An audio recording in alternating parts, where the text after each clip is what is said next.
Right. Looks like we're rolling. So Cool. First time doing this for me. First time for you, I believe. Perfect. So new experience. Basically, just want to get to know the UKBC a little bit better, and maybe further afield as we go on. But obviously, I thought there's no better person to have a first guest as Mr. Content himself, Rich Breed. So I'm sure people see you on UKBC all the time and want to know a little bit more about the man behind the camera, stacking up them clips. Maybe. So that's it. Maybe. So, I mean, that's it, yeah, man. So, start us off. Go on, what a quick introduction about yourself. Well, I've been skating since I discovered it when I was 14 years old, watching How Do They Do That? Yeah. Des Lynam show back in the day, and nice. And it was they were filming in Rehab, the Jagger Brothers. And obviously, yeah. I knew what rollerblades were. I didn't know anything about aggressive skating. Everyone rollerbladed, everyone had roller boots, and you just did that along with everything else. Football, blocky, basketball, whatever you played. Yeah. And then I saw that, and it was like a it was just straight glued to the TV, hands on the TV sort of moment. Like, what is this? What have I just found? And then I put on my sister's plastic rollerblades, went into the yard with a broomstick, laid that down, and tried to slide on the broomstick. Nice. Trying to grind, basically. And didn't know what I was doing or how they were doing it, or I didn't know anything about it. And that was it. Just became obsessed from the age of 14, and I've never stopped. And then you get a video, which was VG7, which is the first ever video I watched. And then you just emulated, you just copied and emulated for forever up until now, which is 22 years later. Never stopped, still going, and just love it even more than I ever did. That's crazy, man. That's probably one of the longest spells I've heard without a break. Especially like given the current situation where you got so many people coming back into skating at the moment. And I mean, I personally had a little break when I was at university. But yeah, no, that 22 years is a long time. Absolutely solid. The only time I slowed it down was when I moved to Newquay when I was 21. I was there for 8 or 9 months working, and it was a board-based hobby down there, so there was no bladers. I think I met one. Apart from that, obviously I was down in Newquay, so I was, it was all drink, drugs, and party, and surf life. So I was going to say, did you get out on the surf? It turns out I'm a terrible surfer. Absolutely terrible. I cannot surf to save my life. Literally, to save my life, I couldn't do it. I'd die in the water. I mean, it looks cool, but I remember coming out of the water being like, I've still got skating. It's all right. I don't have to surf. I've got skating. And I'd skate a bit, and I'd met some people in the next city, and I went on my own quite a bit, but this is well before smartphones, before cameras, before I was filming anything. You just go out and skate. But yeah, so that was the longest I sort of didn't do it as passionately. But then, just never stopped. Luckily, we had a skate park in York as well. Yeah. Which we had for years. I don't know how many years it's been there now. Maybe I want to say 15, something like that. So we've always had that. There was also a little skate park. And then there's obviously the skate parks around. There was Rock City, the old Rock City, and Wakefield, and wherever we travel to. And then, you slowly get into street, meet more people. But yeah, absolutely just solid. Just kept going. Never stopped. Perfect. So, like, obviously, you touched on VG7 there as being the first video you watched. So what sort of, growing up, who was the kind of go-to influences that you'd watch and you try and emulate, like we all do? Oh, emulating. I mean, there was a competition somewhere down south somewhere when we all went on the train, and I was full Dom Sagona, you know what I mean? I had one black, one white, the T-shirt on, and I think there was even a little mention in Unity magazine. It was like, and some kid, it was a diss. It was like, some kid wannabe Sagona lookalike. But, in the same sentence, I think we all sort of emulate anyway. We all sort of copy. I mean, I just a little example. Look at when David Beckham became horrendously popular and fashionable. the hairstyles he had. Yeah, we man. all had it. Yeah, Even yeah. now, everyone's got the side shaved, and and fashion sort of goes. We all sort of copy anyway. We all sort of emulate. I mean, originality is really, really hard. Even down to famous painters, you know, they all sort of copy and stuff. You know, I think absolutely. Didn't one of them? I'm sure one of them. It was. I think it was even Van Gogh. He was started out by copying other people. You know, and like their style and developed his own. So when you get people like Dom Segona that came out and just went his own direction with it, made it look so cool and effortless. It was super unique. So, you know, but when I jogged my memory of VG7, it was like, obviously, you know, Josh Petty was the coolest guy in that video. He's the one who stood out. And rollerblading became super cool. And I sort of it started really quickly, became clean. I remember saying to my mum and dad, like, I was watching this skater and he's got brand new, you know, trainers on and brand new t-shirts matching his bandanas. And it's Vinnie Minton I'm talking about. And it's when everyone sort of came out instead of, because at one point you go, well, I'm going to wear my skater jeans or whatever, my ones that I get wrecked in, put them all the time over and over again. And it was just coming out of that sort of untidy, and it all got a bit neater. And I was just like trying to explain to my parents that, no, they're like, we're going to wreck your new top, you new this. Yeah. Anyway, right now we're all doing that. We're all in our fresh gear, and it's all, you know, we don't look sloppy. But once again, that's just us growing up. You know, we don't go out in dirty clothes in normal. So why are we going to do it in dirty? But, you know, growing up, it was, you know, anyone that had style made it look cool. That was something even like. Just your story then about the Segona. I remember when I must have been about 14. We had there was like a little jam, unstructured competition up in Carlisle at the outdoor skate park up there, and I had the long curtains, big baggy clothes, open strap TRS, and throwing top acids to fast slides through my zoos, and it was just like, remember whoever was emceeing on the day, I had no idea who it was like, who's this kid trying to be Brosco? And I was like, what a guy to be.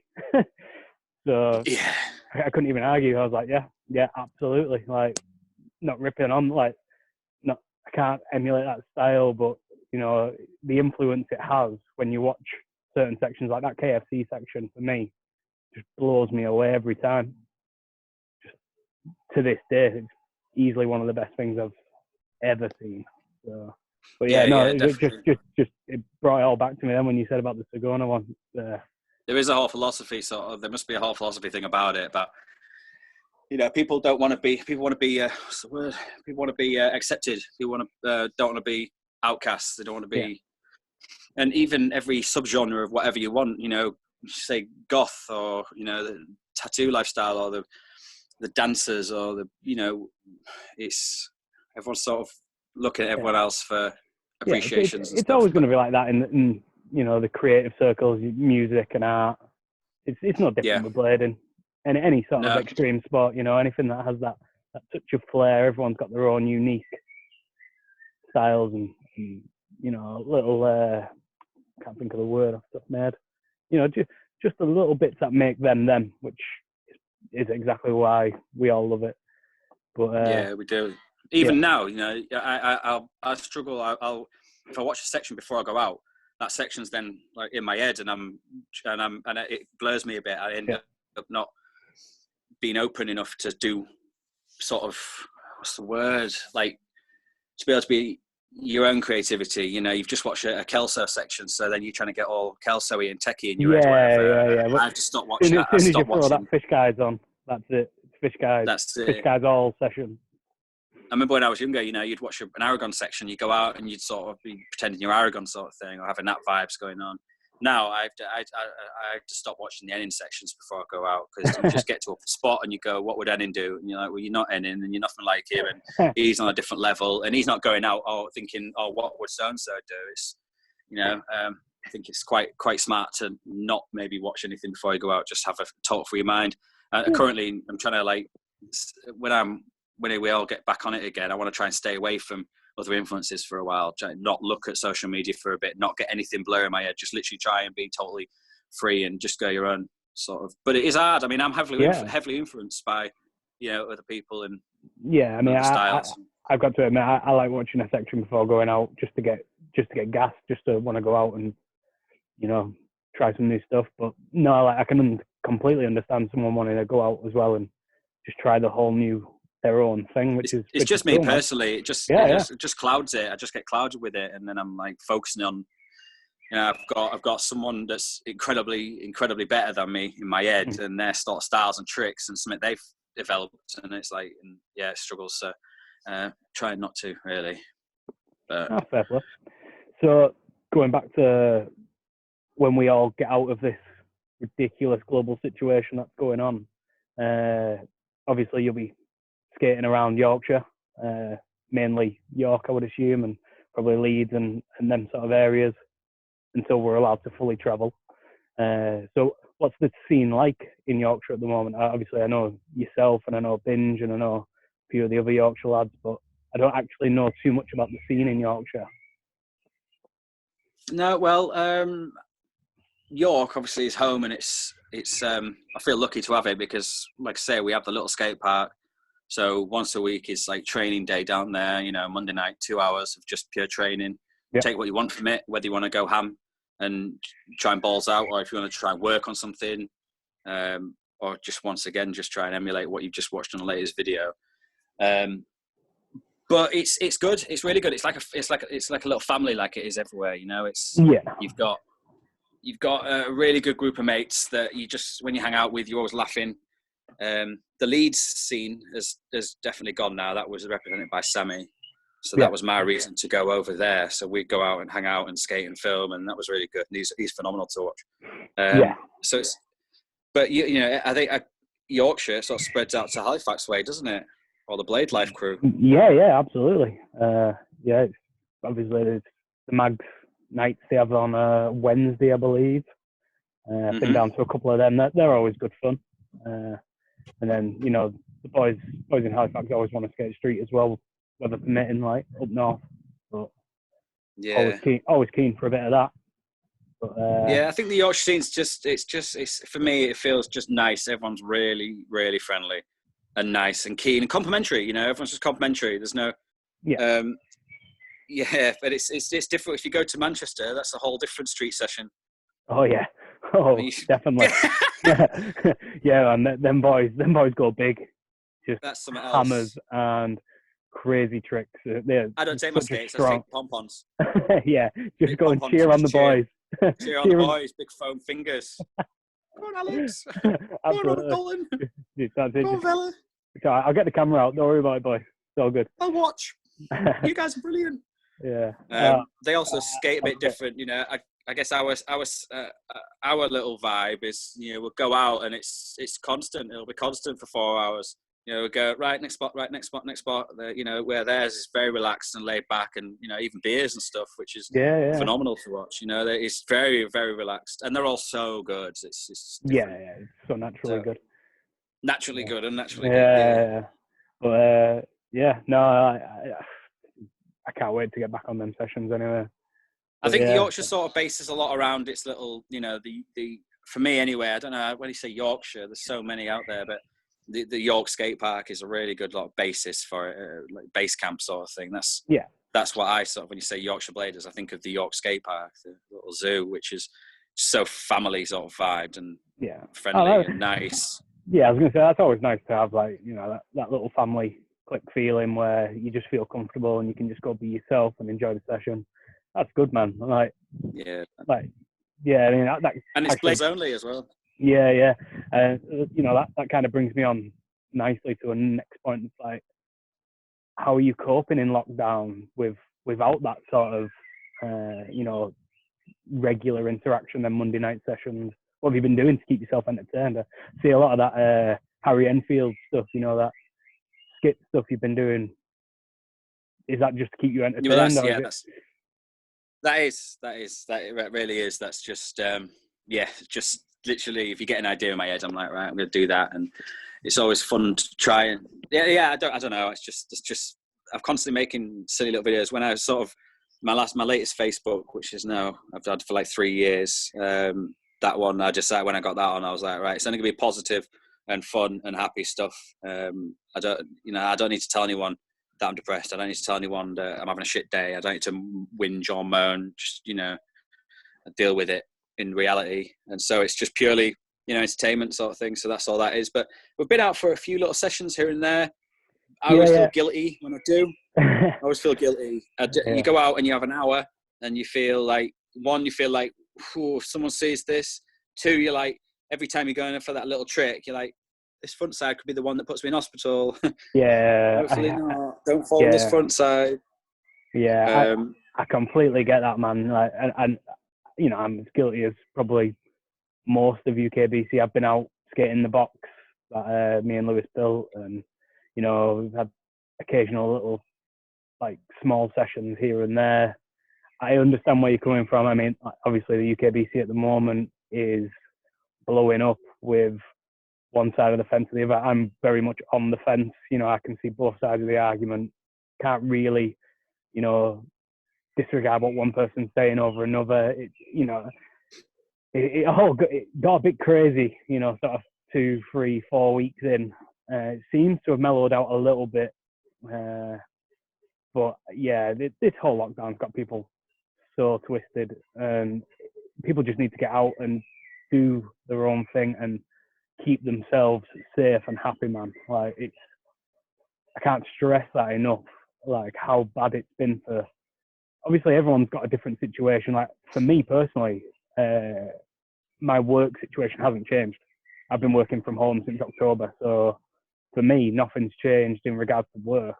It's just the interaction of being able to see family and friends. But other people, man, it's hitting them hard, like yourself. I mean, what's happening with your situation at work now? Are you furloughed? Are you? Yes, I'm furloughed. So, in on paper, I'm getting paid to have a lazy day for months. And, when you finish, the amount of times you're at work and you're like, oh, what are you doing tomorrow, mate? Day off. And then you're like, I'm just having the day off, man. I'm going to sit in my pants. I'm going to watch Netflix and have a few beers or whatever. And this, that, and just have a day off from the world, which is what our generation are very used to. My parents are not really used to just having days off, lounging around, lazing around. So we're quite used to that in a sense. So, in reality, it's like, it's not bad for me. I'm not just shouting for everyone else. For me, I'm like, I live with a mate. He's a skater, so that's handy, and we get on really well. It's nice, it's polite. Every morning, you good? Yeah.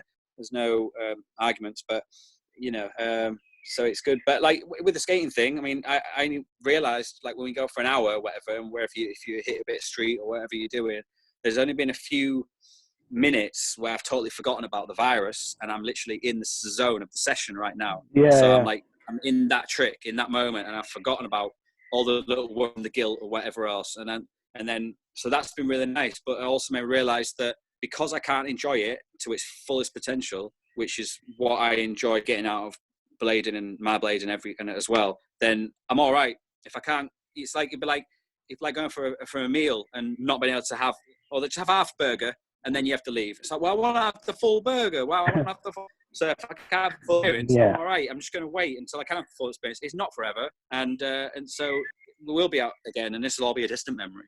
Yeah. So yeah, for now, I'm like, that's why I'm sort of, that's my how I'm sort of coping. Plus, you just keep buying little skatey bits to pimp out your new skates. So that's always there's always that. It's dangerous when you sat on that laptop all day and you got a little bit of money set in the bank from not going out and doing other things. It's like, could be a few treats on the cards here. Yeah, get yourself some new bits and pieces. I was speaking of Binge yesterday, and he's got some little treats coming in his way, like so. Yeah. He's spent big. I'll give him that. He's spent big. He has. Yeah, he definitely has. Fair play to the boy. So, like, moving on from that, it's as ridiculous as the situation is, it will pass, like you say. It will. We'll be out again. We will come out the other side, and we're obviously going to session. So, have you got any plans going forward in terms of, skating, traveling, any events? You got anything lined up that you would like to? I mean, obviously, last year we went to Barca together. You were obviously there the year before and the year before that, I think. So it's, I don't think. Well, before all this, it was, it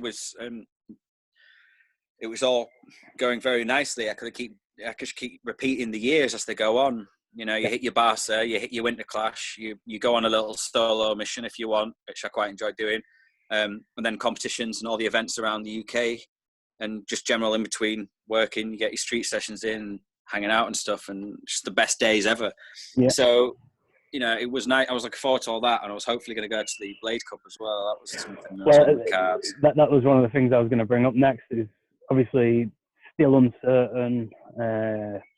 You know, November's a little bit far away, so we might, you know, touch wood and Might to squeeze that all in. that. We might, you know, depending on what happens in Cali and with the flights and stuff, and you know, so many different moving parts. You know, airway companies and stuff like that. So don't know what's going to happen with that. But I did hear. Well, I was actually speaking to Sammy yesterday, and he either seen an interview, like watched an interview, maybe one of the Jump Street podcasts. It talks of if it doesn't happen in November, still going ahead with it, but maybe like a couple of months later, like in January, like before Winter Clash. Which at first I thought, oh yeah, decent, and then I thought, well, my wife and child might not appreciate me being away in January and February, so who knows? But would you attend it if it happened in January, or would you? I would try. Definitely, I would try. Well, what I'm saying is, would you do Blading Cup over Winter Clash, or just try and squeeze in both? If I could do both, obviously both. Yeah. Just to try and just because it's goes without saying, another bit of the drug to sort of induce sort of thing get in. So yeah, I'd happily try both. I don't know if I had to choose. Well, no, if I had to choose, I'd probably stay loyal to what I know, which would be Winter Clash. Fair play. I mean, I am interested in Winter Clash this year since the revamp in the park. So that has definitely, you know, tickled my interest, piqued my interest. It has piqued my interest. Yeah, hopefully there's something for me to skate this time. That's such a hard part to skate. You need to be on a new level to skate that part. Yeah, it was naughty last year, like. And, there's just, you look around, you're like, what can I warm up on? Death rail? No, I'm all right. It's hard work. Big 12-foot quarter? Nah, I'm good. Yeah, 12-foot quarter that everyone's taking the mick on. Yeah.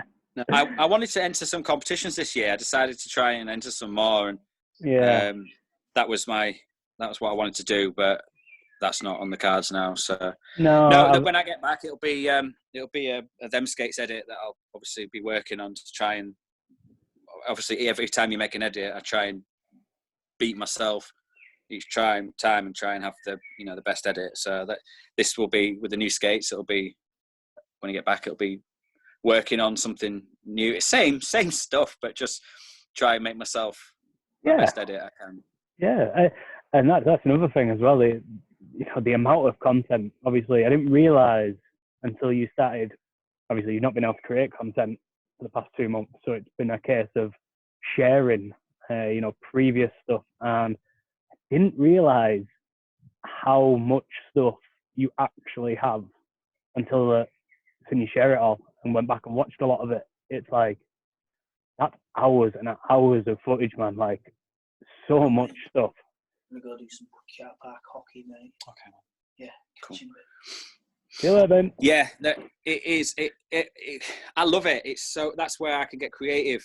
I absolutely love that. That's one of my favourite things. You get back and you start putting everything together, put the edit on, and then search for the tune, and basically that's sort of my artwork almost. I try and be anyway, and obviously try and go different angles. But yeah, that, and then all the little Insta stuff or little just Facebook bits that you put on. But I can't skate without filming now. When I moved to Harrogate with my ex-girlfriend forever ago, there was no one in Harrogate, not a single soul to skate with. So I was on my own, bought a camera, and that's when I went out and because there's no one to get a high five from anymore. So it was like, well, I'm going to film it and get virtual high fives from my homies back in York. And then that just, because, it's almost like back in the day when it was like, well, if it wasn't seen, it wasn't done. Yeah, absolutely. Yeah, if it's not on film, never happened. Exactly. So yeah, it's like that. So I'm now obsessed by it. There's the other argument where it's like, well, I don't need to film myself or have clips to skate and have fun. Yeah. I do. I love it. I love Hey, love man. it. I love. Absolutely, each to their own. I mean, I know I kind of fall on the other side of the fence. I would love to Yeah. put out more content. I just get very picky with stuff that I think I wouldn't be asked about watching that, so why would anyone else? So I get a little bit like, yeah, if it doesn't get filmed, doesn't it? If I do want something filmed, there's always the homies to film, and that's great. And you know, the occasional clip will go out here and there. And I have tried to be a bit more active on Instagram and stuff, just to stay involved in the community more than anything. You know, like, you know, you get a few likes, maybe a comment here and there off someone, and that just sparks that conversation. And that's kind of what these will be. It's just reaching out to people to stay involved as much as possible while it's so quiet. But I think in this day and age where everyone's got a camera in their phone in their pockets with them all the time, I think everyone should be filming, everyone should be editing, and it's great. It's great fun.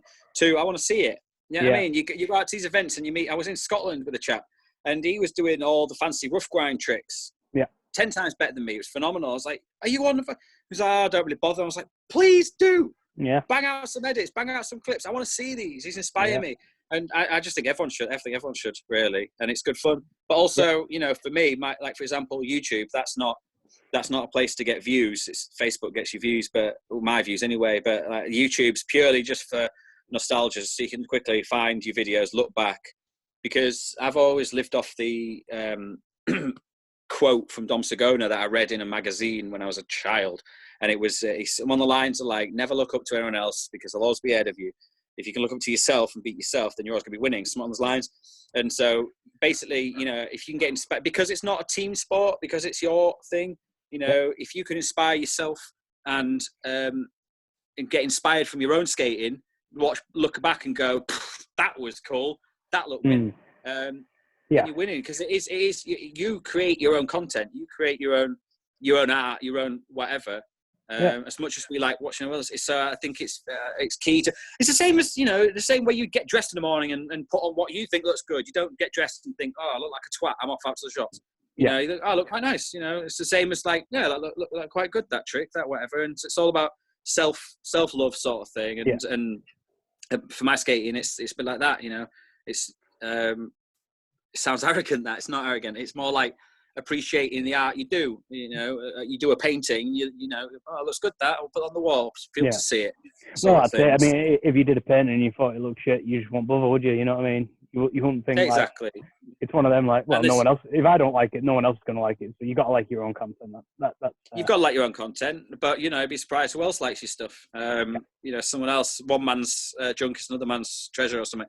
But yeah, it's everyone should be filming and putting it out, especially like in this day and age. Cool. And it's just good. Basically, there's always a clip to be had as well, no matter where you are, what you're doing, and you can get creative with it. You know, whether it's just whatever it is, the curb or whatever, you can get creative. You can, but I think every time I go skating, there's always something, whether it's a throwaway Instagram clip or something to be saved or whatever. And another thing, I've gone solo. I go solo skating loads.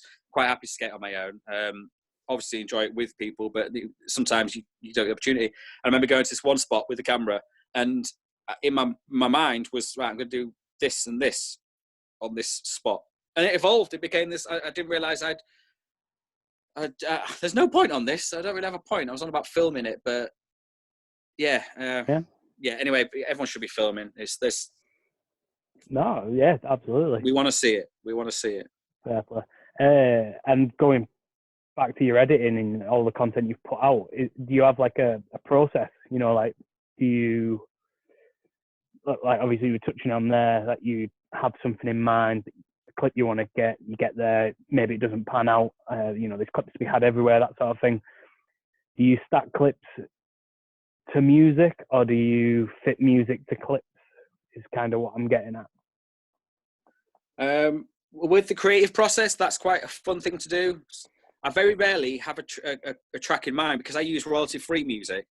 I don't use branded music because of copyright, and it'll get shut down and blah, blah. I've learned that mistake before. So it's always copyright-free music. You can find tons of websites for it, and there's a million composers out there that make phenomenal content.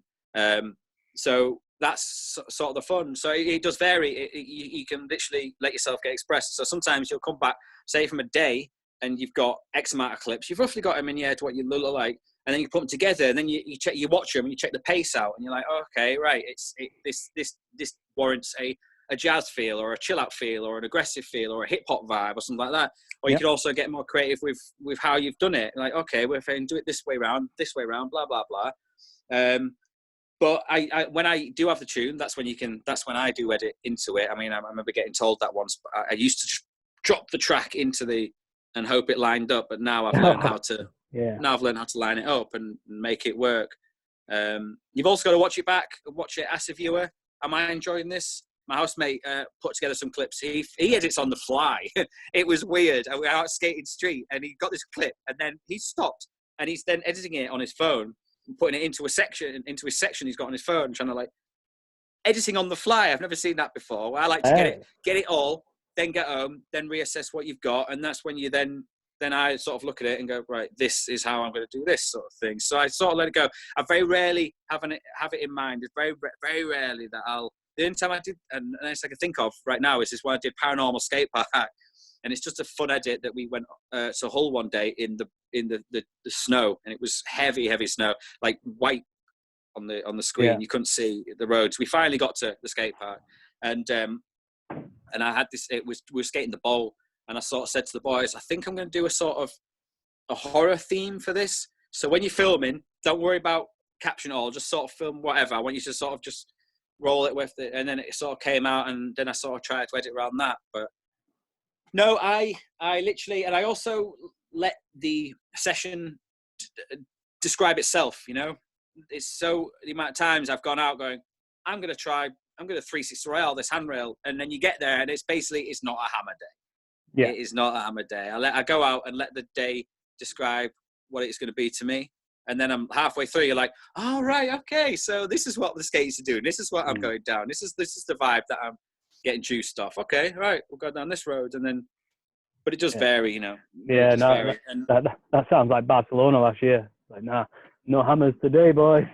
No hammers today. But if I'm doing a section, then I get obsessed. I get really obsessed. I can't stop thinking about it, and I get spots in mind. I'll go to a place and I'll just skate, and just until I've got, you know, stuff that I think warrants good enough to go into a proper edit. Yeah, fair play. But I do get obsessed by it. Yeah, understandable, especially, you know, someone who has done a lot. It's, you know, trying to